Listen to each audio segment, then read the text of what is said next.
And I believe that these 9 types, that we are social species. If we all had the same personality, not much would get done. And we can live in a higher or lower vibration of the story. But I believe that it is, and this is, I'm trying to get you back to your theme here, is that this is the conditioning. 5,000 years of Judeo-Christian tradition has been passed down from generation to generation. Everybody's worst has been passed down, and the Enneagram gets to the core of the story. It can wipe that away. This is Unconditioning, Discovering the Voice Within, with Whitney Ann Jenkins. Hello and welcome to the 94th episode of Unconditioning, Discovering the Voice Within, where I bring on guests and we talk about the inner authentic voice and the challenges and the rewards that come from following it. This week, I have with me Indra Rinzler. For 50 years, Indra Rinzler has been involved in spirituality and Vedic astrology. He has been studying and sharing Enneagram of Personality since 1999, and he uses these modalities in life readings designed to help clients wake up to who they really are. Indra is an enthusiastic, genuinely interesting man who has been a world traveler for over 20 years, offering sessions and classes in the USA and Asia. I had a really lovely chat with Indra, and it kind of went on for a while about his understanding of astrology, especially as he comes from a Vedic point of view as opposed to the Western perspective, which is what is most popular and well known to most people today. So it was fun to dive into these things and get to know also about the Enneagram and how that also applies to a deeper understanding of ourselves. So here is my conversation with Indra Rinzler. Well, my story is also your story. Right. It's the same story, only a different perspective. It's all about stories. It's We're in all about stories, yeah. Sagittarius, right? It's all about stories. Sagittarius in Vedic, Yeah. Capricorn in Western. Let me know whenever you're ready and we'll get started. I'm ready. Perfect. My podcast is very much about the inner voice or the authentic voice or intuition or whatever word you would like to use to describe that thing within you that you can't ignore, really. Sometimes if you ignore it, it can wreak havoc on your life. And if you follow it, then it can bring you great rewards. So it can be challenging, it can be rewarding. But what I like to ask first is, when is the first time that you realized that you had this inner guidance system of your own? Oh, that's a good question. Well, I obviously had it when I started on the spiritual path, but I didn't know about it. Right. Is that a legit answer? I mean, we were living from it, but we didn't really have words for it at the time. Yeah, when is the first time that you realized it, you recognized it, able to use as a compass? Well, that's a really hard question. I've been on the spiritual path 50 years, and so when, yeah, I can't really answer that. I mean, it was always going on, Mhm. but when there's still realization going on. It's not a fait accompli, it's like a moment to moment thing that, I mean, I teach it, so I'm more in my awareness of it, but the sense of it was that it was always there, but I didn't have words or didn't think about it that way as far as a higher self. But I remember being 16 and 17 and thinking that I needed a vacation from myself, which was a version of that. And in the 60s and early in the 70s, we didn't use the same words and have understanding of it. It wasn't really, I mean, I don't have this, I dropped the corporate world and now I woke up. It wasn't, I mean, I actually dropped out of MBA. I was in the #2 program in the country at the time. And I found it to be incredibly dull. And I remember saying, I don't remember saying it, but I remember that I had said that I had had the thought that it wasn't that I didn't want to do business, it was that I didn't want to do corporate business. And so it was already going on, and I was started searching without knowing that that was going on, searching for something that was more real, trying to find myself, trying to be happy, whatever it was, whatever words we used at the time. But the process was the same of going with intuition and letting go of the thinking. As far as your upbringing, were you encouraged to follow your own path? Was spirituality part of your life as a child growing up? Uh, well, I was encouraged. The thing was is that um,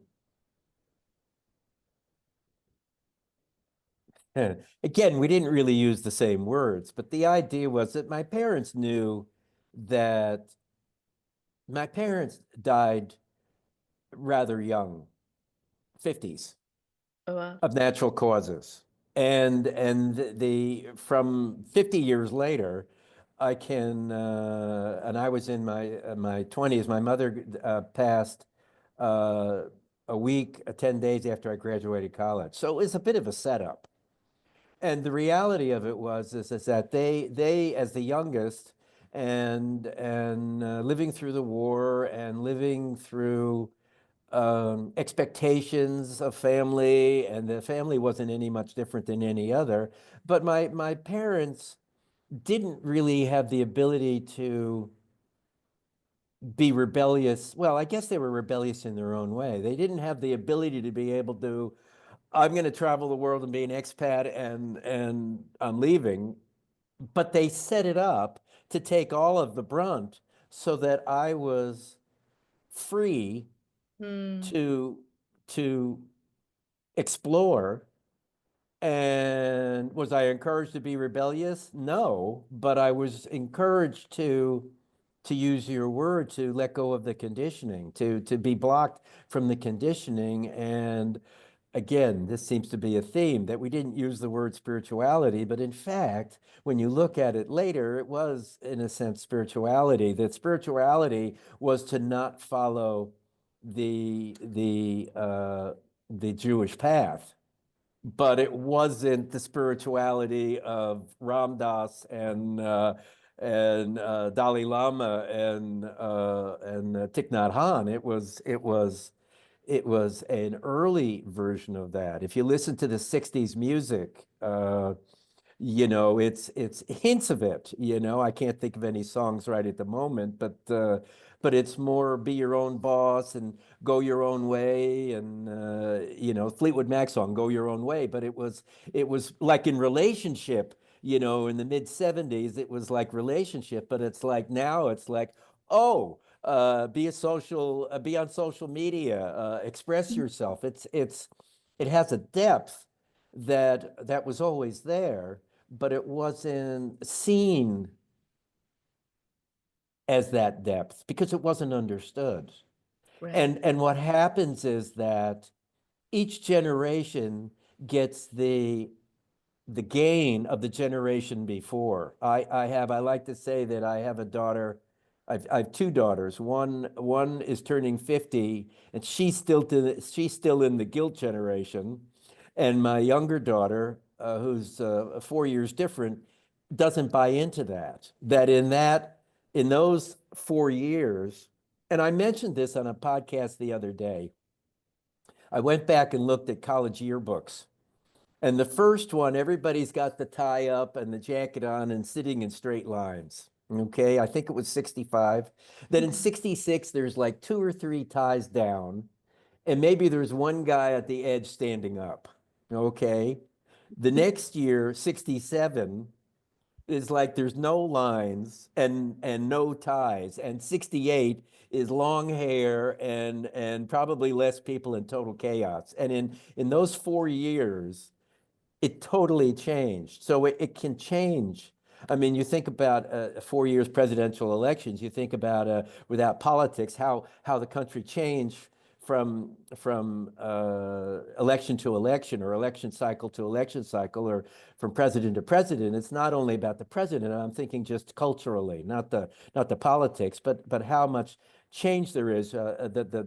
The person going to school as a freshman and now graduating as a senior 4 years later, very different look, a different style, a different being. And so that the changes, but they happen.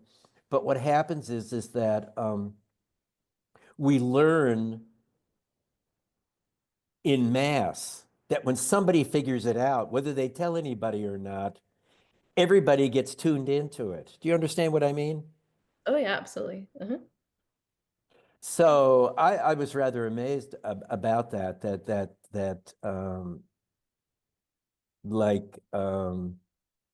like dating customs would pass from people to people, and you'd somebody would have more experience and pass it on, and then that would be passed on, and everybody would gain by people's experiences. And it happens traveling. The first Westerners that came over to Asia and experienced it. That we tell the story that there's German bakeries all over Nepal and India. In the early 70s, the folklore is that the Germans came to Nepal and said, there's the bread here there's no good bread. So they taught somebody how to make German bread, and then the German bakery was formed. And so throughout India, there's a restaurant will call themselves German Bakery, and they have versions of the recipes, and it's been passed down, and everybody. Oh, look, a whole wheat brown, we call it brown bread over here, whole wheat bread. Oh yeah, sure, because somebody brought it over, and somebody picked up on it, and now everybody enjoys it. Yeah, so like sort of a trend that reflects collective consciousness in a way. Absolutely, that there's a collective consciousness, that whether we know it or not, that there's a meaning that you don't have to buy into it or understand it in order to be affected by it. Yeah. You dropped out of school, I think, is where we Yes, I did. I dropped out of graduate school. I tried one more uh, trimester, and the inner voice said, "This isn't it." Well, I left with absolutely no plan and moved to California. Okay. California, yeah. What part of California did you move to? Yeah, Northern California. Yeah. Okay. And where were you coming from? Well, I was then in Chicago. Okay. And is that where you grew up? No, I grew up in New York. Okay. I So grew up in New York. I went to school in Ann Arbor, and then I went to UC, University of Chicago, which was a kind of a dull place, and I didn't last there very long. And then California, which I'd already been to many times, and was ready to explore that life. And what happened was is that I ran into natural food stores, which we'd never heard of before, and I ran into metaphysical bookstores, which I'd never heard of before. And I started buying books and reading books, and the rest is history. That started on the spiritual path in 1971, a version of it, and by 75 or 6, I had an Indian, taken discipleship with an Indian master, and to an Indian master, not with, because he had already passed, but yeah, lived in a spiritual community for 20 years. different kind of schooling. Yeah, different kind of schooling. Absolutely, still schooling, Yeah. but a different kind of schooling. Absolutely. Do you remember the first book that you were able to read and integrate into your life as far as spiritual? No, I don't remember the first book, but there were. Uh, I remember there was a book, Meditation and Concentration. I remember that. Not the first book, but Ram Dass's Be Here Now came out. I was already into it. We saw Ram Dass, I don't know, 71, 72, first time. Manly P. Hall. You remember him? Do you know him? Heard of him? He was big in the, I don't, I think he passed in the 80s maybe, but he was really big. He was very, he was big back then. He was very, so esoteric, so esoteric that nobody could understand. But in that no understanding, there was a Right. lot of light. And yeah, which one I can't tell you, there, it was so long ago. And so, oh, well, excuse me, Autobiography of a Yogi. There you go. There you go. There you go. Yeah, there you go. Autobiography of a Yogi. Maybe not the first one, but definitely at the beginning. Yeah. Yeah, it's right there on my shelf. Yeah. Okay. So the inner voice that you were cultivating during that time of reading these books, to read it is one thing, to integrate it into your life is quite another. Did you have mentors guiding you along the way, or was this like more of like a self-discovery? Well, I mean, it's both, but yes, I moved to this ashram, this spiritual community in 79, but I first visited in 73, and it was meditation, it was a Yogananda community, and it was all full of mentors and full of I was going to say worldly experience, but the spiritual experience of being in the world. You know what I mean? It was teaching that, and yes, the book reading didn't really go very far. There wasn't,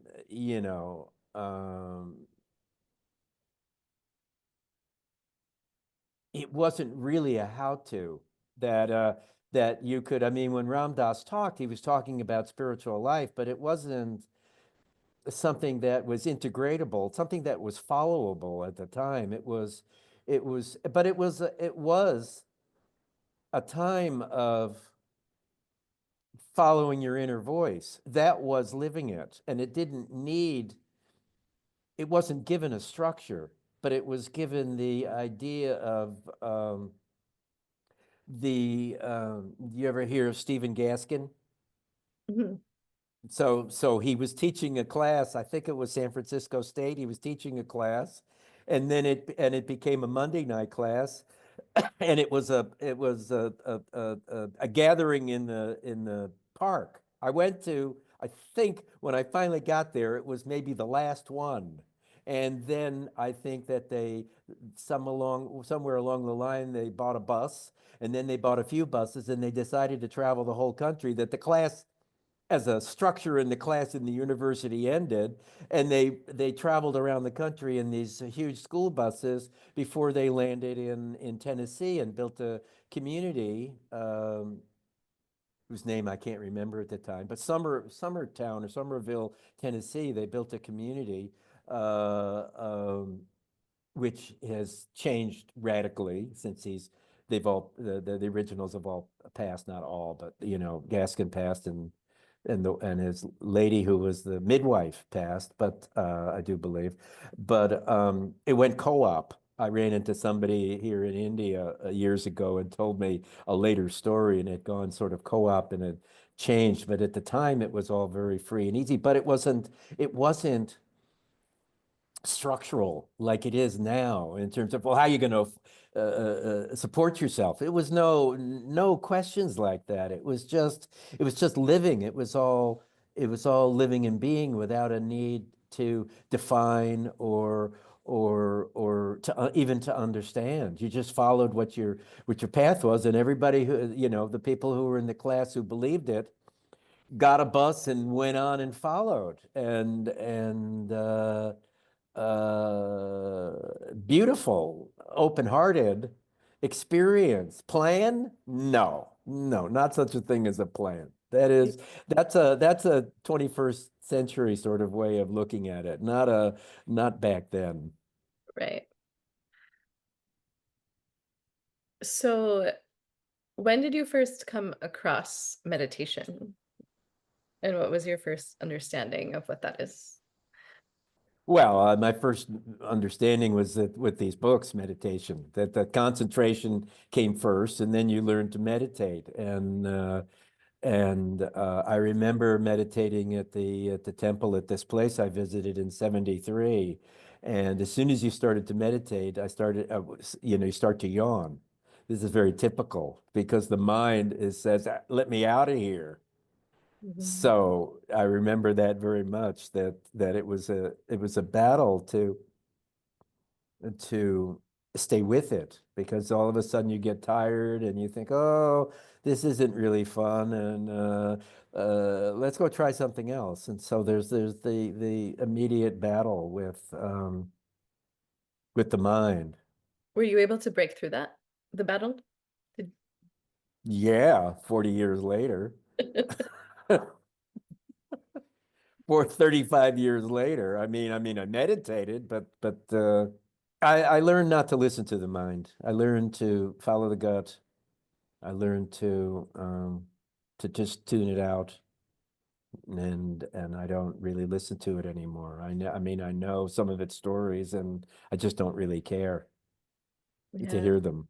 They just don't have any relevance. And like I was saying before, your experiences, you may get to that very quickly, because we've all put in that teaching with the books that are available, and the presence and the maturity of the quote unquote movement.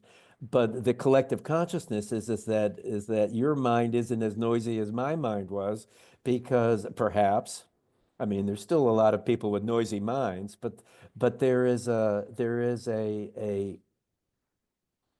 talk about how women get PMS, all get PMS at the same time, and there's the idea that you meditating in a group is stronger, is easier and stronger. So this is the group that doesn't know each other and isn't in the same room. That it's also has an effect, and that the just like we gained from the masters meditating and their experiences.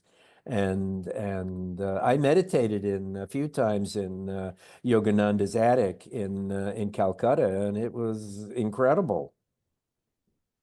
Wow. Probably the most out there experience I ever had, was kind of like, woo, like, where am I? It was amazing. And that wasn't me, you know.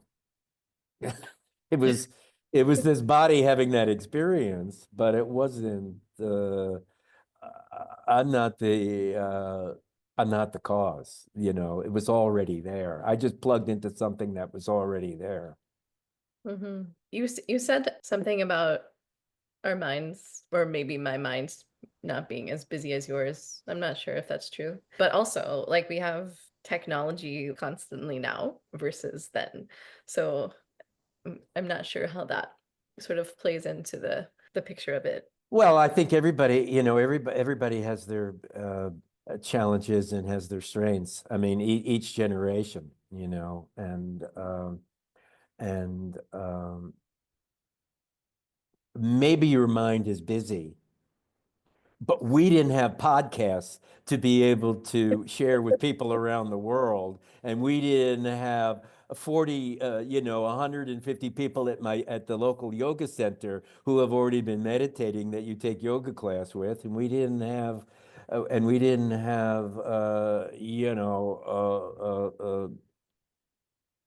know a litany of books of not only great teachers, but of people's personal experiences on all levels of success and not success. That your individual mind is still the free will, and so you're going to have to come to it. But you have while you have those distractions, you do have more. They talk about the feminist and racial barriers that have been broken. These barriers have been broken. The spirituality barriers have been broken, and yoga is now every country. I visited a friend of mine here in India, and his son is a teacher. He's got 87 people in his month-long class, and the father told me they're from 43 countries. Wow. I don't Yeah. even know how you can do that. You'd figure that two friends are going to come together, and you're going to bring your mate, and four, of course, the mates don't have to be the same country. 43 countries and 87 people. It boggles the mind, but that's where we're at right now, including Arab world. I gave a astrology reading to a Dubai lady last year, and give her a tarot card reading at the end, and it's like, yeah, bring it on. I mean, it's like Yeah. it's a Well, unit. It's a really, it's one world community. well, it sounds like you were a pioneer in that, of making that happen, though, because you cultivated your own path of discovering those things before it was so accessible to everyone. So you were kind of like a pioneer in allowing that to happen, sounds like. I would, yes, I would. I think I would. I was early on. It was the only thing that made sense to me. Could I say why? No. Did anybody else in the family? No. But the thing is, it becomes universal, for the people in my family that didn't understand. They use the word karma now, on whatever level they're at. They use the word karma. They're into, they know that organic food is better for them. They know that meditation is something they should do. I'm being general, I mean, these things happen even without them, that it becomes so part of the society that they just expand in society, and it becomes what was pioneer becomes every day. Yeah. It's a beautiful thing to watch. I bet. Astrology is becoming a pretty like prominent, trendy thing too. I'm finding like if you go on YouTube, Okay. astrology is everywhere. Like I think people are really starting to dial into that a little more and take it a little more seriously rather than just like, something that you read in a magazine or a newspaper every day to tell you Uh, a prediction. Beautiful. So when did you stumble upon astrology? What was your first? That was in the metaphysical bookstores in 1971. Yeah. And did you right away, did you feel a connection to that modality? Absolutely. Absolutely. And what happened was is that I read a whole bunch of books and studied it, and it was Dane Rudger at the time was big. I don't know if you know the name, but he's esoteric now, but he was really what we had back then. And he he wrote a book in 1930s that said that it used to be that, this is a little esoteric, but it used to be that first quarter and fourth quarter were the same, because they were 90 degrees from the from a new moon. And so they didn't really make any distinction in astrology for thousands of years. And he wrote a book in the 1930s saying, no, it's a cycle, that the first quarter that it's a trip around the sun, or trip around the moon, and that the first quarter is getting your hands wet, and that there's a full expression at the new moon, and that the fourth quarter is the beginning, is the culminate, an expression of the end back to the new moon. This was a brand new idea in the 1930s. He wrote a book about this, and so he was totally changing astrology um, in his lifetime, but it has since his lifetime it has expanded incredibly, so that you see them on YouTube. YouTube being new also, relatively new also. But I got up to about 1975, and I read a book, and I finished the book, and it said, "Go explore these things. Here's the end of the book." And I had no idea where to go. Hmm. I wanted to take it further,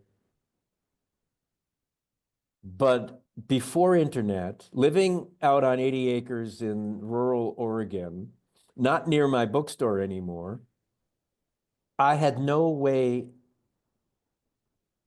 to go any further. Maybe there were ways, because I have since met some people or heard of some people who were my generation, And one of them wrote Dane Rudger and wrote letters back and forth to him. Never occurred to me. It wasn't my time, and that's okay. And I picked it up 20 years later, and it became, 10 years ago, 15 years ago, it became what I always wanted it to be for me. But it was not, for young people listening, it wasn't its time, and that was okay. That one, I needed maturity.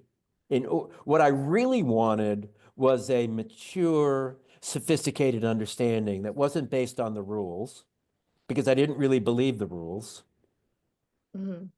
okay, because they were limiting. Yeah. They were misunderstandings. They were fused with ego rather than pure rules. So I needed to wait to have maturity, and number one, and number two, I needed to wait until I could get rid of the ego, because as long as I had the ego, it was blocked.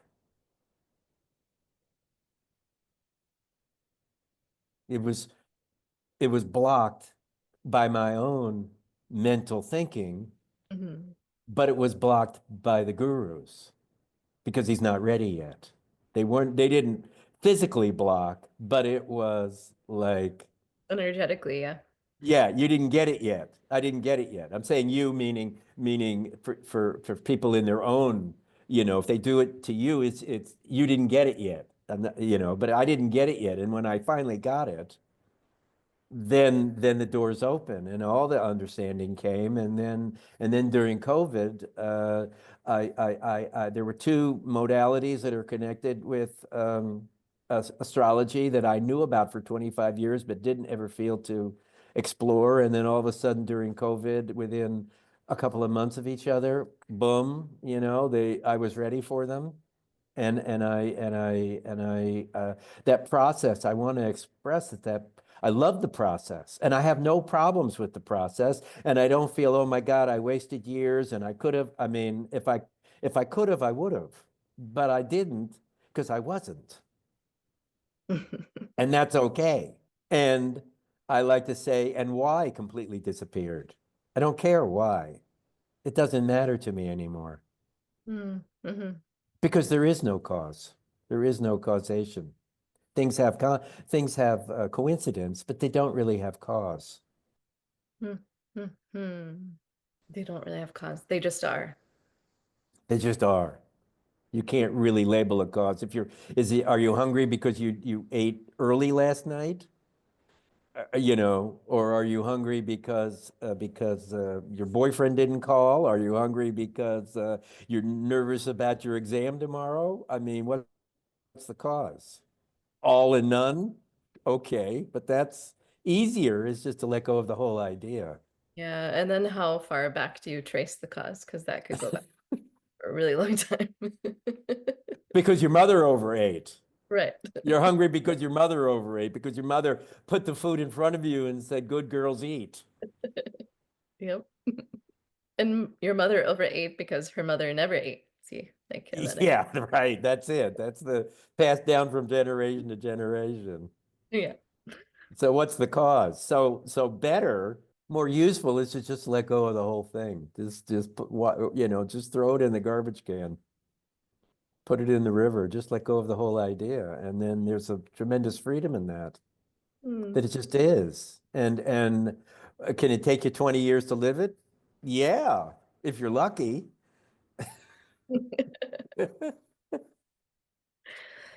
Okay, for the listeners, just to get back on track a little bit. Astrology you found and it connected to deeply with you. Can you explain what astrology is to you and why you were so drawn to it? Oh, no, I Well, just asked there's you why. I just asked you why. Sorry. that's okay. I think that I was mathematical as a child. I mean, it could have been that I experienced it in a different lifetime. That's the logical answer. And in the lineage there was astrology, but the thing was is that I think that I was mathematical as a child, and it made sense to me. I was looking for answers. I was looking for understanding, and astrology was a tool that could give us some insights as to our nature, and I took it that way. What does it mean to you? Oh, what does it mean to me? So the astrology is it's a map of it's an X-ray of ourselves. There are the planets and astrological configurations are neither good nor bad. They just are. But they can be strong, which means that it's a strength or a skill, and they can be weak, which manifests in our compensating behavior of compulsions and obsessions.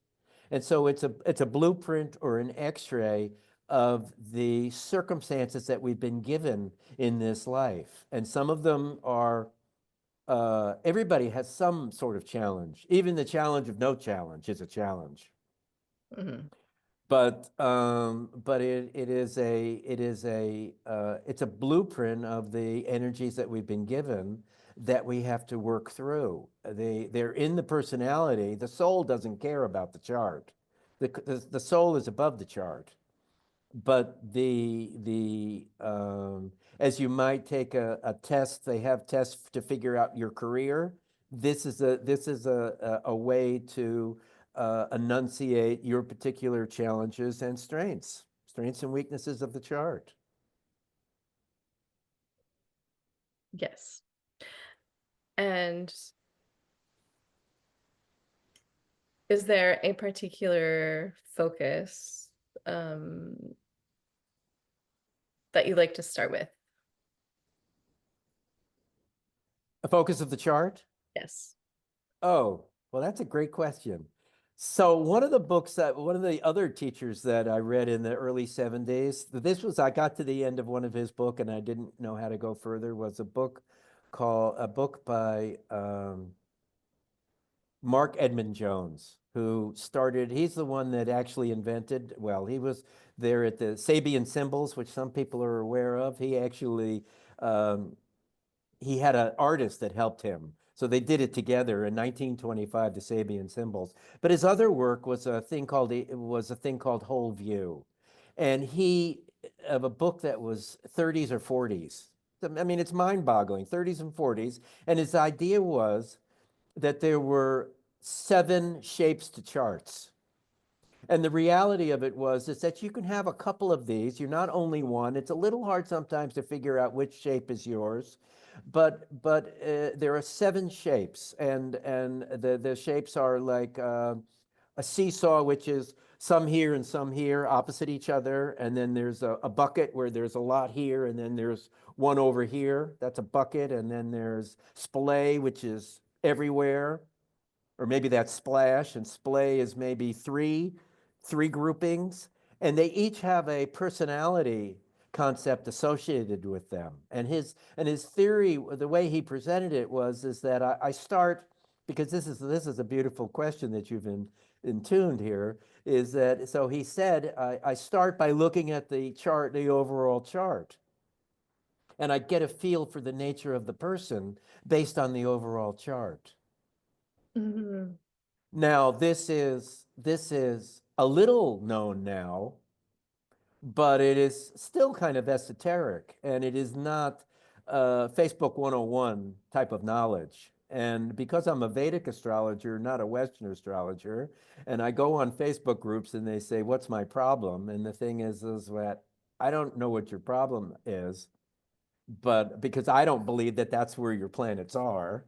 Mm, But the thing is that I can go to the shape because it's universal. Whether it moves a house over, the shape doesn't change. And I right. can start there with people as a way to express to them something that can be extremely helpful, Mhm. as a beginning place. And so quite often I'll start with the shape of the chart. I'll do that rather early. I'm more concerned with the debility of the planets, which is the sign that it's in. Fiery planets like fiery signs, um, watery planets like watery signs. A watery planet in a fiery sign is not happy. So it becomes a debilitated, it becomes its least favorite place. So I look at the debilitate, the dignity for a clue as to where the problems are, where the obsessions and compulsions are going to come in, because that's where they develop. Yeah, it's interesting. Images are much more powerful to connect with, I feel like, than words, because they can say a lot more. So like when you're looking at it, um, you probably are able to see a lot more information than just like analyzing one little thing. And the elements are also kind of like an image too. Yes, that they're a flavor. Yeah. What, for the listeners, is the difference between Western and Vedic astrology? Okay, so I like to say that we don't use the outer planets because when Vedic astrology was started, they didn't know about outer planets. The gurus did, but the general astrologers didn't. So the planets are basically the same, but I don't use asteroids and outer planets. The signs are the same. The houses basically have the same meaning. There may be some differences. I like to say Western don't agree with Western, and Vedic don't agree with Vedic. So if Western and Vedic don't agree, it's just part of astrology. The main difference is that the chart is cast slightly differently. That the Western astrologer uses tropical time, which is the relationship between the sun and the earth, and it's called the seasons. And so March 21st is Aries 0 every year. But the Vedic astrologer uses the earth and the sun and then the stars behind the sun.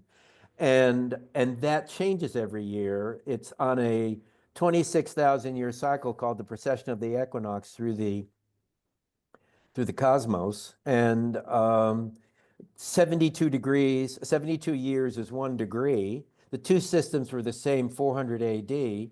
There's Sure. 72 degrees difference. Okay. So you think yourself a Libra in Western, but it moves backwards. For me, you're actually a Virgo.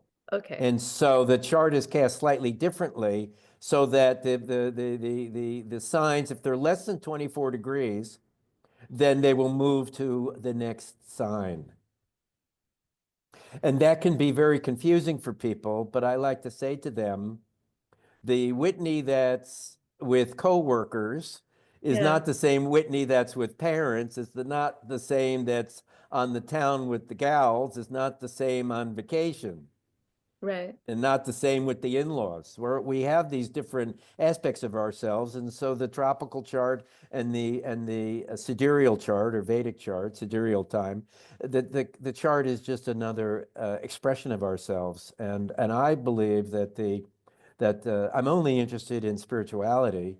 And so the Vedic chart I find really gives incredible clues as to what's going on spiritually. It's not so valuable to me for mundane, that of course in India it's used for mundane, but to me I'm not so interested in mundane. For me, the spirituality of your sun is 24 degrees in Western and it's not a problem, and then in Vedic it becomes cuspy and it's like, aha, cuspy Mm. sun. No wonder you're a little insecure or doubting yourself and not knowing who you are. That you could say, well, but that's just coincidence. And I say, well, yeah, but that's that's the information I'm interested in that I find to be the indications that I'm looking for. Because every time I pick it up by there, I go to straight to people's roots. I'm trying to ask questions because I'm very familiar with Western astrology, so I'm trying to like see how I can translate my questions into questions for you. So the you say that you like to look at it spiritually, the chart. Do do the planets represent different things for you in regards to spirituality and what it says about a person? The only one that changes radically to me is Venus, which I consider to be the least understood planet. Uh, Venus is Venus is the hottest planet. Mercury, which is closer to the sun, has no atmosphere, and Venus, which has an atmosphere, traps the heat. So it's actually hotter on Venus than it is on Mercury. That was hit by a meteor said to be hit by a meteor relatively early in its existence, and the sun rises in the west and sets in the east. And its year is shorter than its day. It circles the sun in 225 days, and it circles itself in 242 Earth days. It's actually the same size as the Earth relatively, and it our 24 hours one day, them 242 days. So it's the most misunderstood. So everybody says Venus is love and beauty. Well, I think they're all divine love. I don't think that Venus has the sole rights to that they've trademarked divine love. So it's love, it's sticky love. And beauty has comparisons in it. So to me, Venus is integrity on the high side, living your truth on the high side, and on the low side is greed, judgments, criticalness, blaming, self-righteous on the low side. It's the stickiest. I think it's the bane of our time on earth. It's the lesson of our time on earth. Our closest neighbor, our sweet, beautiful Botticelli Venus, is actually our nastiest side. All of our, all of some of, not all, but a lot of the nastiness we have, comparing other people and being judgmental about other people and being envious and is all the low side of Venus. That makes sense. But if I may, the thing, as a Western astrologer, the thing that I don't actually believe in at all is all of the squares, the aspects, and the transits. And why is because I'm asking you this, I'm going to ask you a question. Uh-oh. Okay. If your neighbor makes no, if I may, if your neighbor makes noise and disturbs you, whose fault is it? It's your fault. Okay, so why are we blaming squares, Pluto square, and transits? I don't know. You're asking me why. And Okay, I'm asking you why. So thank you. See, it's contagious. So the idea here is that I don't think that's the cause. I think the cause is the condition of the planet. That it's not the outside. Everybody in astrology is looking to blame the outside influences. I haven't found any spiritual teacher that says look without. right. It's not you, it's the outside. I haven't found any teacher that does that. That makes no sense. It's all caused inside. But yet the astrology is very much right now that it's practiced is mostly blaming the outside. That it's your transits are coming up, your progressions, blame that. It's your squares. It's it will come and go. It's not that. It's all in the planet itself. That when your planet is strong, that like when you feel an integrity, then you don't judge other people, and you're not bothered by greed and people judging you. You just let go of it. So when the planet is strong, then it doesn't matter what the outside influences is. And what has happened is that I believe is that astrologers found out that if they didn't have problems, they didn't get paid. So they developed problems. Mm. I call it billable hours. It's like lawyers, billable hours. And so we've created a problem that you've got a transit, which I don't do any transits in my readings, and they're incredibly deep and they're rather long. I mean, it isn't like I don't have anything to say, but the point of it is the core energy of the planet. That's what you've got to deal with, is that your Mercury is debilitated, and so you have trouble communicating and speaking from your heart. Your Mars is debilitated, so you're paralyzed and have trouble moving forward, and you overthink things. Mercury is debilitated. I think, That's yeah, I understand what you're. where you've got to do the work.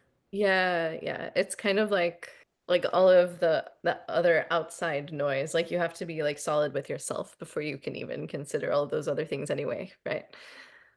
That's it. And I've taken that, again, 40 years to be able to take that clearly to astrology to find what I wanted to say in 1975, but didn't have the maturity or the voice or the understanding, spiritual understanding to say. I mean, in 1975, if you'd well, in 1975, I just went along with what they said, but I was reading out of the box people. I was already attracted to out of the box people. I wasn't attracted to the sun sign people, the sun sign energy. There was some stuff like that, but that isn't what I read. And I mean, I was already, uh, looking for my own understandings and not really accepting, again, dropping out of MBA. I wanted it wasn't that I didn't want to do business, but I didn't want to do corporate business. So there was already an understanding of being the Rahu, being the rebel, the set north node of the moon, being the rebel, needing to express myself, needing to follow my own way without knowing what that path was. Didn't need to know what it was, but Yeah. just knew that I needed to follow that. Is the North Node more prominent? Are the nodes more prominent in Vedic astrology than they are? Yeah. They're given planetary. They sit at the big boy table. They're mathematical points in space, so they don't have a substance. But I think of them as a wild card. You know, the Joker in a deck of cards. You know that you can make it whatever you want, and so whatever planet they're conjunct, they influence that planet. The North Node makes it more rebellious and more radical, like Kali, gonna do its own thing. And K2, the south node of the moon, is more wisdom and a detachment. The low side of K2 is no momentum, and so there's a detachment. People with K2 sun don't know themselves. People with K2 in the first house, it's planetary energy, but it's the planetary energy of disconnection from self. And so it's like a joker that they modify the planets. They have their own energy, but the regular planets um, aren't affected the same way. They when they're conjunct, they stay in their own integrity, but they're brought down by the dignity of the other planet. Like I like to say that if you live in a beautiful home and your partner's not happy, it's not a beautiful home. That's an exalted and a debilitated planet conjunct. Yeah. It's exalted, but it's not. It doesn't work that way. I mean, it has that ability, but it isn't because the other planet is affecting the energy of that planet. Right. So it's looking at the whole picture of the holistic view of everything and how it works together. Yeah, it's a very holistic view. Yes, absolutely. Do the houses mean the same things in Vedic astrology? Yeah, basically. Yeah, basically. Yeah. I don't get into, children this and a father, I think there's a father side to all of them. There was somebody posted a couple days ago in one of the groups, which are the power signs, houses, and I said they're all power. They're just in different, just power of different form. It's like there's no one power. That generally my view is that they're very limited in how people define things. I define them in a little larger way. But basically, career is the 10th house. Why is career the 10th house? Because it's the highest point in the sky. It's how people see you, and we define how people when we say, we say, well, what do you do? Well, you say I'm an accountant. Okay, that's so career becomes the 10th house. That's that I had when I had my esoteric teacher. I asked why are the houses the way they are, and there's an energetic energy to all of the houses, that they are before dawn, right after dawn, before sunset, after sunset, that they have meanings. The eighth house, transformation. You're leaving work and coming home. 4 or 5 o'clock in the afternoon, transformation. You're leaving your daily, and now you're not at home yet, but you're transforming. So you can make a story about all of them in a way that in a way of understanding. The 11th house, right before the noon sun, is that's the highest expression because you're not it's not you're not overhead, but you have the greatest potential. The day is yet young. Hmm. Yes, I like this. How about Chiron? How is Chiron influenced? And it's I not. don't know. I don't know, Chiron. I just think that people are looking for distractions.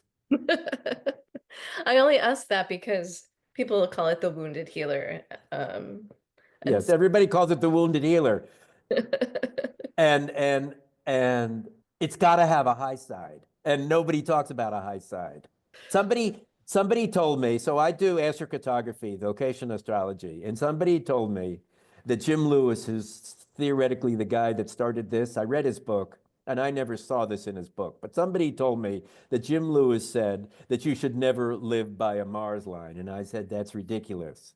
That if he'd have said, often it's not a good line to live by. Well, then I say, okay, but never, no, that is not possible. never.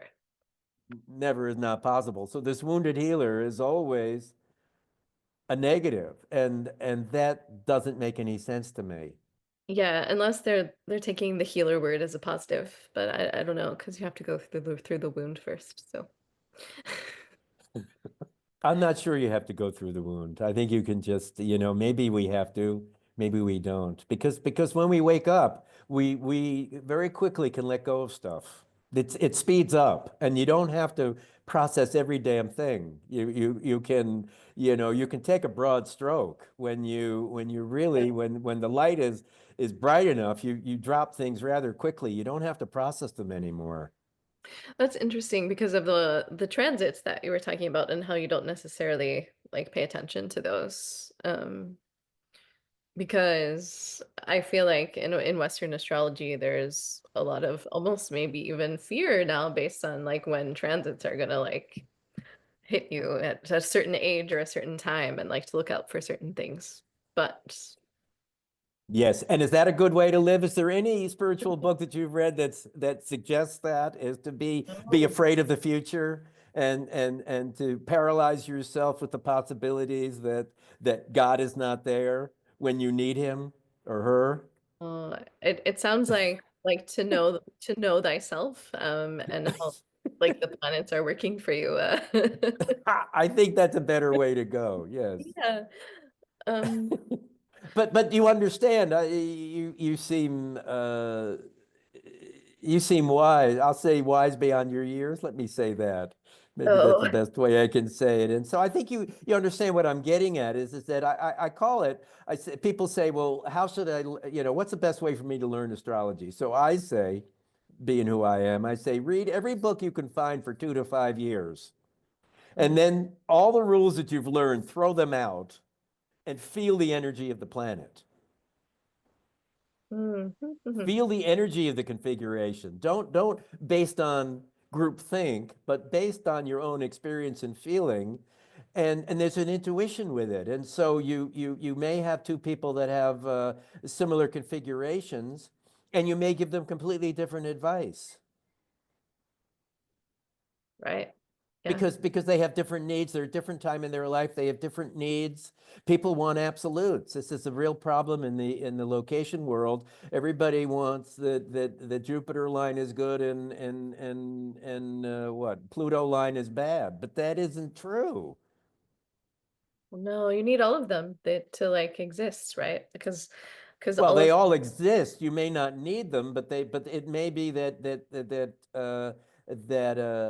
I had a client. I use this story. I had a client a couple of years ago, an attractive young woman. I don't remember where she was from. She went to Amsterdam.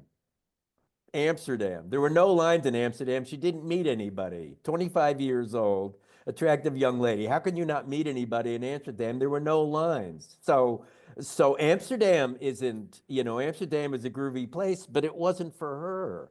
Mm. But it may be that if she goes there and back there in 50 years, she may say, people leave me alone. I can be me. You know, I don't have everybody, you know, on my case, and you know, it becomes a good thing. People, there is the, you know, the young don't have the wisdom. The old have the wisdom, but not the youth, and the youth have young have youth, but not the wisdom. And the thing is that things change. That you may want a place where an active place at a part of your life when you want to meet people and get involved, and then there may be come a time when you don't want any of that. Right. What does India represent for you on your India represents sun in the first house. It's a place of you can be whoever you are here. It's a self-expression, freedom to be. There's no judging. There's one rule in India. The one rule is there are no rules. Hmm. So it's a possibility. They're all possibilities here, and you're continually confronted with your own story.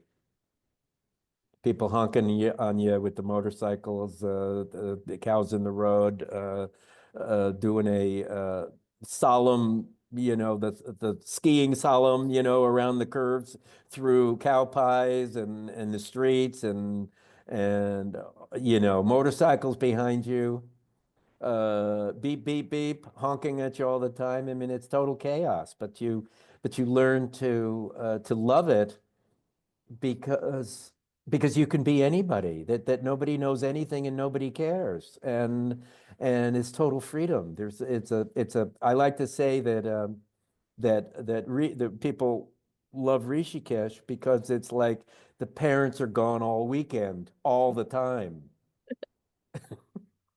You know what I mean? Yes. Party on, you know, the parents are gone and you can, no matter what age you are, you know, it's that energy of that conditioning of, you know, got to do this, got to be that way, got to do this, got to do that. You know, you have to dress a little modestly. That's about it. Other than that, it doesn't matter what you wear top and bottom. They don't have to relate at all. Excellent. Okay, I want to kind of get back to you a little bit, because we went off on astrology for a while, and that's fine. Okay. But what have you learned about yourself most by exploring this modality of astrology? These are not the easiest questions. I've learned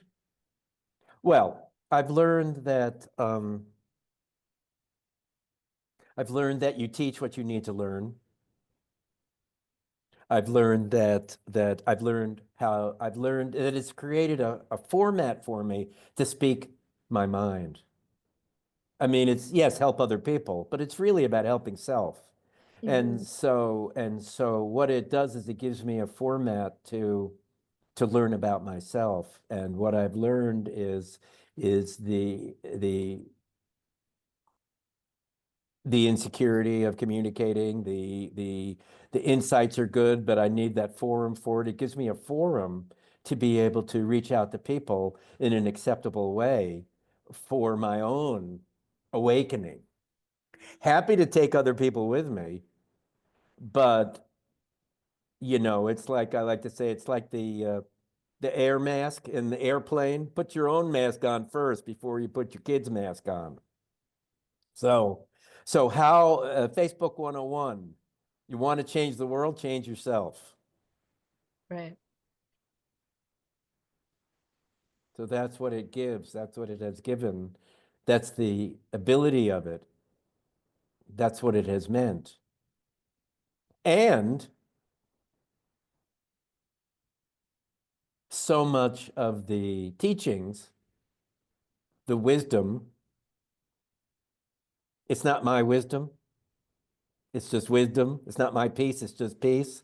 All of the wisdom has come through, not all of it, but a lot of it has come through the ability to be able to share in the astrology and the formats, the other modalities that I share, that it gives me an opportunity, because I don't know what I'm thinking until I say it. So here it gives me an opportunity to say it, which then gives me the opportunity to learn it. Hmm. So you're like a channel in a way of this information. Yes, I like to say that when the readings were from me, they weren't as good as through me. I like that. You do things with the Enneagram too, right? I think I Yeah, absolutely. The Enneagram is like the whole view. I like to say that astrology is the narrow focus. I call it elbows and knees. The track, I got this during the Olympics one time. Elbows and knees. They're trying to get your astrology. Mars is this, Moon is this, Mercury is that. You know, it's all elbows and knees. It's trying to get your time down from, you know, from 11:0 to 10.4 or whatever, 10.8, you know. Enneagram is the fan in the stands looking at the whole race. Mm. And so it's a wide angle view. And so Enneagram just says 9. Okay, boom, done. Okay, they've got you know, self-pres and social and one-to-one, and you know, they've got wings and all that. Okay, they got a little bit, nothing like astrology, but they got a little bit of add-ons. But basically, you get the whole thing just in you get one number, and boom, the whole thing is revealed. And I use the two of them together Mm. because I can see, I learned from my esoteric teacher, I learned how to read the Enneagram in people's charts. Oh And I wow. use the two of them together in order to be able to give a much more holistic view. Interesting. I was going to ask you, how do you determine the number? Well, I can, some people just shout it. You can see it, they're reflecting it. So if you know, if it's really pronounced, then it's obvious. One time I had a client that I live on the second floor, and I could see as she was walking into the building, I could see she was a 2. I can't tell you what it was, because it's not a mental process, but I felt 2. And she sat down and she said, I'm a 7. And I said, I don't think so. And she said, no, I'm a 7. So she read the 2 passion, which is that pride is the inability and unwillingness to admit one's own suffering. And she started crying uncontrollably and said, maybe I am a 2. Oh wow. And she told me that in an hour she had learned more than 5 years in therapy. Okay. So people radiate. So there we use some simple I use some simple tests. And I can also see it in their chart. Sometimes I have, before we start, I have some ideas about what it is, what their story is. I mean, I don't know, and I don't tell them you're, you know, but I kind of lean them into, because it's not my job to. I don't know. I mean, I have experience tells me, yeah, they are, but it's not my job to tell them that. They have to come to it on their own. I will lead them, but not push them into a box. But yeah, almost everybody I can figure out, and rather quickly. But some people are really hard. There are percentages of people that may never know their Enneagram, that they're just albinos on it. They're just in between, and that's okay. And let me tell you, let me tell you something really interesting. If I think you're with your wisdom, with the wisdom, with the wiseness you have, I think you're like this. I worked with twins. I worked with a lady who they had 4 of them. So they had the same chart. And I also worked with a lady who had twins. Uh-huh. And what happened was this, that so they have the same chart. I call it the same chart. I mean, it might be a minute different, but it doesn't matter. So one of them, so they had, I think it was Venus in the first, and they had Mars in the 7th. So the child that was the 4 went to the Venus and became a 4. Venus being triggered Venus, and Sun being an indicator of a 2, 3, and 4 image type. And the other one went to a 1 across from each other, which was the indication of the 8, 9, and 1 anger types, is Mars and Sun. So Sun was triggered for both of them, but one of them was triggered by that Venus and became a 4, and one of them was triggered by the Mars and became a 1 from birth, before birth. And the person who was a quadruplet, or whatever you call it, she was an 8, and I forget, she had a 7. So one of them went to the Jupiter and got the 7 energy, and one of them was I think the Venus and the Mars were conjunct. One of them was a 4. So she went to the Venus conjunct with Mars. She went to the Mars 8. The other one went to the 4, the Venus was a 4, and then the Jupiter, which I think was in the 3rd house or something like that, retrograde, she went to that and became the 7. And the 4th one, she didn't know their Enneagram. And same chart, but you don't really know. You have a choice before birth to be imprinted. Not that you make a choice, but it's already imprinted. Which one is your core point? You know, which one's going to get you upset? That you don't, if I say you don't dress well, or that you don't cook well, or that I don't like your shoes, or that you're late? Which one's going to affect you? If you have 4 different people, you may have 4 different answers. One of them is going to hit you in your gut, but other ones may just, okay, you don't like my shoes, I'll put on different shoes, you know, but you don't like my shoe. 4, you don't like my shoes. Oh, you know, I don't think we can be together. So everybody has their own thing that they're triggered by, and it's imprinted in the chart. And we can't always see which one it is, because it's that subtle. It's programmed and set, but we don't always be able. Some of charts, it's 100% clear. 50, 60% of the charts, it's a slam dunk. But in a lot of them, you don't really know, and that's okay. There's nothing good or bad about that. It's just the way that it is. For some people, they spend, 10 years trying to figure out their Enneagram, and other people, right away. It's just they pick it out right away, and that's who they are. Yeah.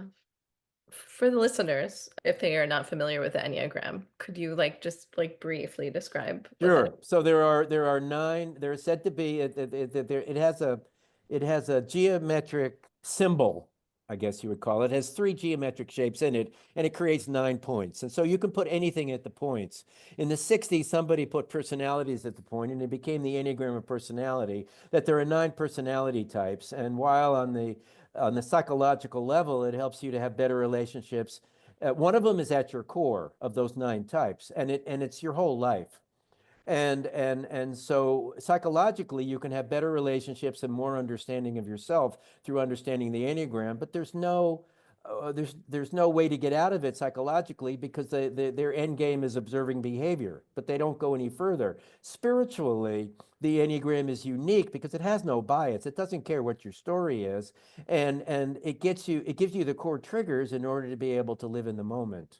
And I believe that these 9 types, that we are social species. If we all had the same personality, not much would get done. And we can live in a higher or lower vibration of the story. But I believe that it is, and this is, I'm trying to get you back to your theme here, is that this is the conditioning. 5,000 years of Judeo-Christian tradition has been passed down from generation to generation. Everybody's worst has been passed down, and the Enneagram gets to the core of the story. It can wipe that away. And actually, going back to the beginning, this is in a sense what my parents inspired me to do, Yeah. encouraged me to do, was to, you go out there and you find truth and help our people. I'm not saying they ever said that to me, but I'm saying that when the movie gets made, that's how Hollywood would have the ending, Maybe that's not the ending, maybe it's the beginning. No, it's probably in the middle somewhere. But, it's like that's what they were encouraging in their own way, because they couldn't control me. Anyways, being an independent, enthusiast, I was not very controllable. And so they ended up protecting. That was the way that they knew, God bless them, martyrs, to be able to, Yeah. parents give life, and it's more than just body and breathing. If people would like to work with you or have you read their chart or tell them about their body and breathing and life, how could they work with you? Where can we send them? You can go onto the website, IndraRinzler.com. I have a Facebook page. You can check me out there and check, and message me there. Email, indrarinsler@gmail.com. I like to give if we're getting to that place, I like to give your listeners 2 free offers. If you want your chart, email me, indrarinsler@gmail.com, all one word, Indra Rinzler. Send me a birth date, time, and place, and I'll send you your chart. And I'll make a comment or two. It's not a reading, but a comment or two. If you're a Western astrologer and you want to see what your Vedic looks like, I'll get you started there. And if you want to learn about Enneagram, your Enneagram, I'll send you a test. It's about a 5 or 10-minute test that will change your life. You send me an email that you want the Enneagram test, and I'll send that to you. They're both free. Perfect. All right, I'll put those into the show notes so people can click on it really easily.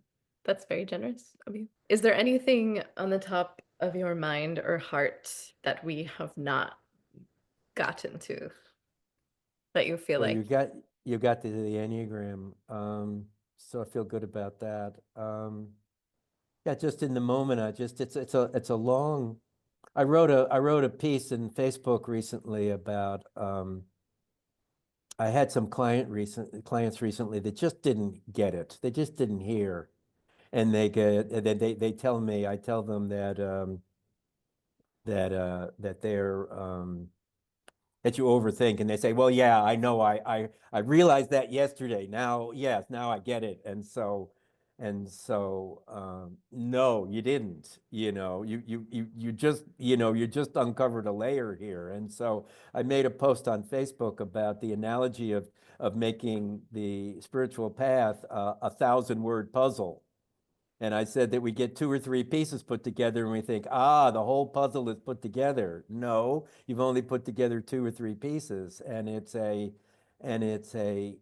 long time that you got to get the edge pieces, and you got to, and you're looking, I've got a corner piece. Well, maybe you do, maybe you don't. And what's the solution is to let go of knowing, to let go of and it's really hard. 35 is the height of arrogance. I know, and you don't know that, so I mean, you got to get past that. That the insights in the late 20s and 30s are wonderful, but they're just merely drops in the buckets. And so it's a long-term, life-to-life experience, and it never ends because there are higher levels. Even the enlightened masters have levels above them.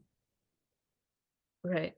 So, and is that good news or bad news? It's neither. It is a dose of reality, is to just enjoy and feel gratitude for what you have, and not to and to never stop searching, and never stop looking, and never close your heart, and never stop opening your heart, because there's always another level. Yeah, I guess like the people who get bored are kind of boring, huh? Well, it's a stage, like everything. The people that inspired me were at their stage, and it's a perfect stage for them. But the thing is that they could have gone so much further, but they closed it down. I had a lady come, and I told her that you walk down the hill, and when you get in front of the store, then you look over your left shoulder. So she saw the store, she took a picture and emailed it to me, and said, "Is this the right store?" and sat down, staring at the guest house.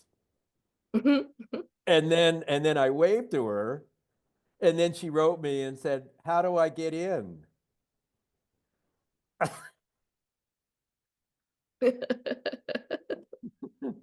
That's the question. How do you get in? How do I get in? How do I get into you? Meaning, how do I wake you up?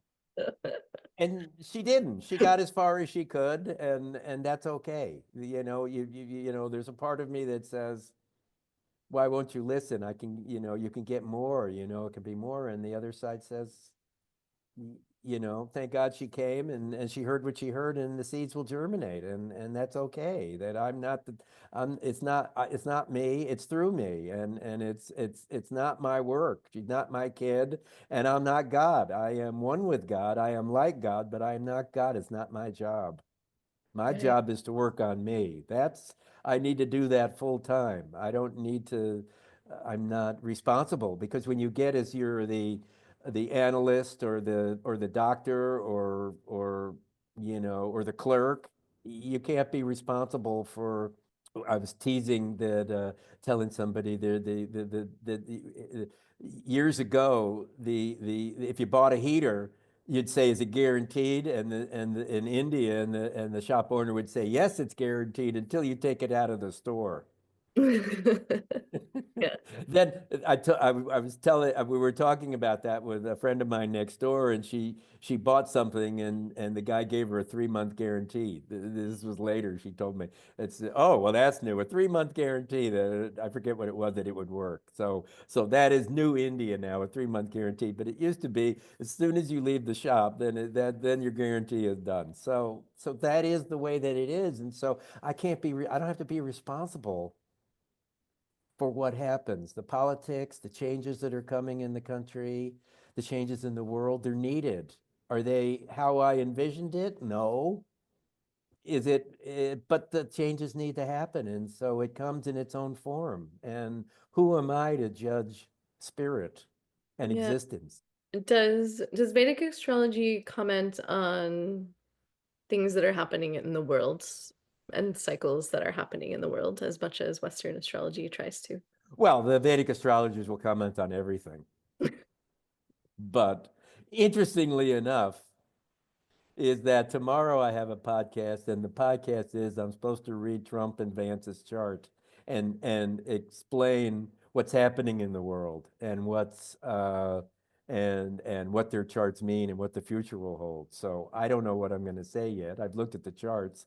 I have a couple of ideas, but I don't really get into it until I got to get past this one to get into that one, you know, Right. because then Right. I get too confused, you know. So I got to go one at a time. But interestingly, we'll see what I have to say tomorrow. Um, the teaching is the yugas. We didn't get into that. It's the yugas. It's the cycles of cycles. That's what India says. Is that there were in Greece they were the great ages, the golden age, the silver age, the bronze age, and the iron age. In India, it's called Sat Yuga is the highest age. Treta Yuga is the second down. Dwapara Yuga is the energy age. That's the one that I believe we're in. And Kali Yuga, which is a Kali Yuga, is becoming a little bit of a known term. It's the lowest, densest age. And everybody in India thinks that we're still in Kali Yuga. I don't believe that. I think we're in Dwapara Yuga, the second age. And when you look at it on that way, which when I knew about this, once again, I knew about this for 25 years, but it took me about 15 years to understand on the level that when I applied it to my modalities, then I had a completely different understanding of the modalities. That they are that Kali Yuga of astrology is that you're held in a place, that you can't get out of your sign, that there's no free will and you're stuck like a caste system. You can't change.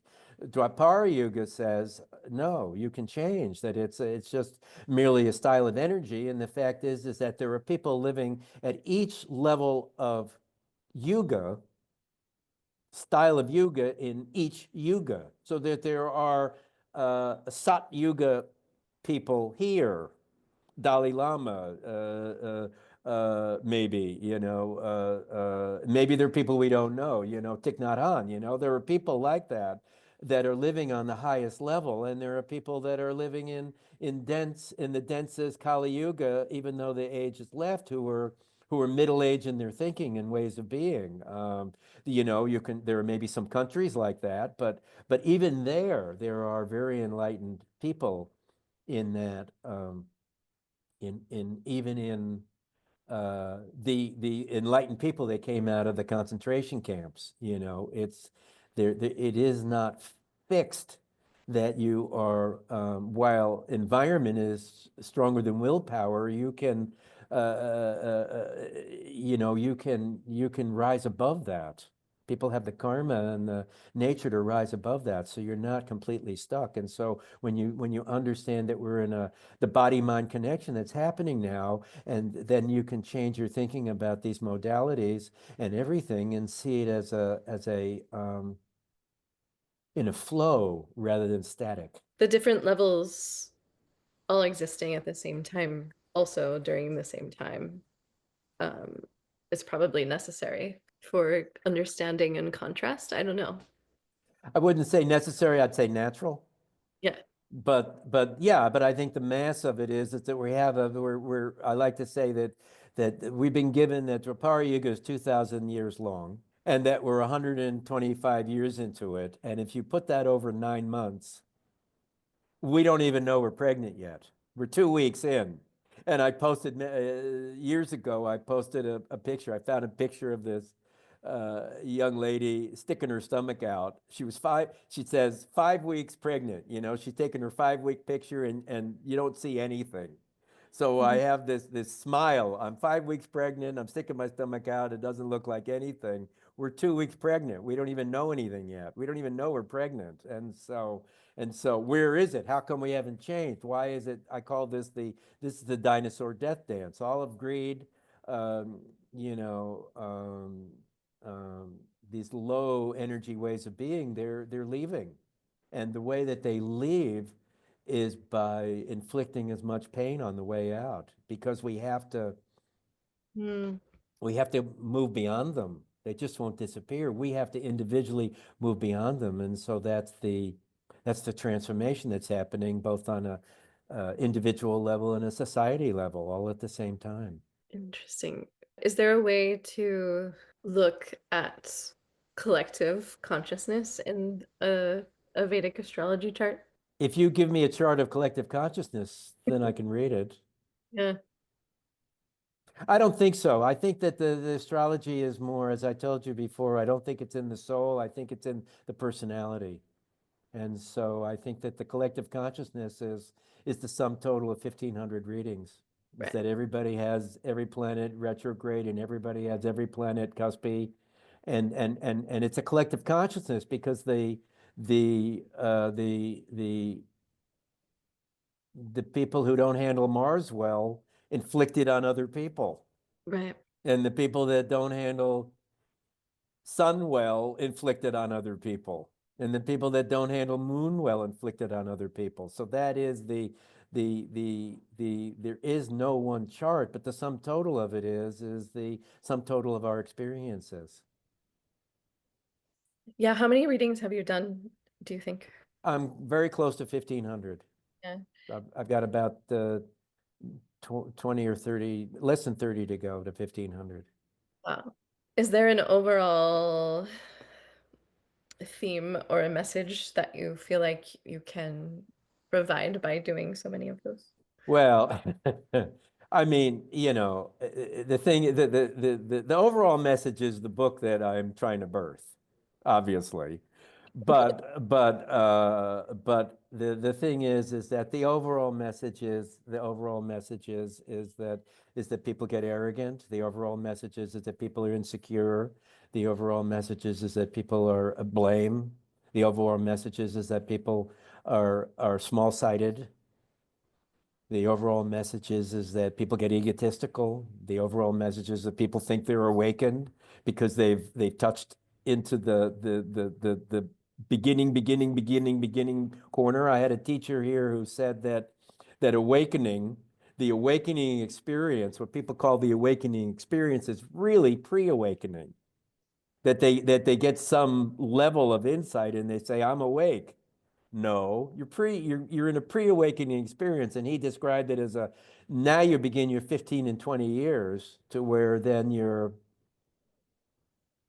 I don't know that you're awakened, but then you can really label it correctly. And they use the example of Ramana Maharshi, that he had a near-death experience at 16 and was awakened, probably a master previous life, was already awakened at birth, but they tell this story that he had this near-death experience at 16 and he moved to Arunachala, the mountain, and he never was more than 2 miles from the mountain. And he went to live 19 years in a cave and meditated, had the rats biting at him while he was meditating 19 years. And you can go visit and sit in that cave on the mountain. It's a wonderful place. And as the example of what you need to do through, what you need to go through. Moses, 40 years in the desert, Jesus, 40 days in the desert, not awakened and ready to have a YouTube channel. That's Mm, ego. That is mm, mind. That is not true. right. You've been doing this for a while. What is your opinion on the way that things are going as far as people and the trendiness of spirituality? And do you have any insight onto how to differentiate between people who are really doing the work versus in it for the ego? Well, the trend is wonderful, and it's just started. And I came to Rishikesh first 25 years ago. Now, when I came, my friend's son was in high school, 14 years old, 15 years old, now a teacher, just is supposed to have a kid this month, and has 87 in his class, 43 countries. Yoga is now in every country. And you say, I want to be a yoga teacher. 50 years ago, you say to your parents, I want to be a yoga teacher, and you get a Archie Bunker, kind of, response. You don't get that anymore. And I ran into a friend of mine that I worked with last year. She was in our in the guest house here, and we connected quite a bit. She brought her parents and brother this time, brother and sister. And so, how you recognize, the only way you recognize is by in your intuition, is by feeling that when you're in ego, then you're gonna think it's wonderful, and you're gonna get stuck in your ego, the only way what you learn is you get slapped down and you pick yourself up. How many times? As many times as you need. Yeah. And the lessons get harder each time because spirit is trying to get your attention. And the whisper that he does at first becomes a shout, and then it becomes Sure it is. every pestilence in existence in order to get you to see it. And isn't that a blessing? Isn't that wonderful that spirit never stops? Yes. It's a process of letting go of the need for your own ideas and buying into a greater groupthink of that everything is perfect as it is, and that everything is doesn't nothing needs to change. Are we happy with the way things are? I'm neither happy nor unhappy. Is it what I wish for people? No, but that, and I looked it up, 2.95, you can get into the subway in New York, not 15 cents anymore. Looked it up. We checked it out. It's $2.95 to get into the subway in New York. So that, then you can get a token and you get into the subway. It doesn't really do you any good to have your own opinions, but you have to go through an incredible amount of slapping around in order to realize, and you think, oh no, I got it now. Until you don't, until there's more lessons. And when does it come? When you don't think you have it. We sit around, and the teachers now in our 70s, and we say, I know less today than I knew yesterday. Hey, I'm really happy for you. That's wonderful. Great. I'm going to know less tomorrow than I do today. Wonderful. Don't need things to be a certain way. Don't have to come my way. They come when they're ready, and to be free in that. That's Yes. the spiritual path. Well, thank you so much for all of your wisdom and your time and the things that you do know. I have one last question that I like to wrap up with, and that is if your inner voice had a billboard, what would it say to the world? The path is sobriety. Sobriety is being in the moment. I like that. That's worthy of a t-shirt, I think. That's what you say, the inner t-shirt? Yeah, we need like a t-shirt that says that now. Yes, of course we do. All right. Well, you're welcome to it. It isn't mine, so you're welcome to it. I can pass it on because I stole it. Excellent. Well, thank you so much. This has been great. Very happy to be here with you. Thank you so much for joining me this week. If you're listening and you like what you hear, please consider subscribing and rating this podcast, as it really helps get this podcast out to other people who might be interested in hearing it but don't know about it yet. And also, if you'd like to contact me or reach me, you can reach me at unconditioningpodcast@gmail.com or unconditioningpodcast on Instagram. Thank you so much. And until next time, stay tuned in to you.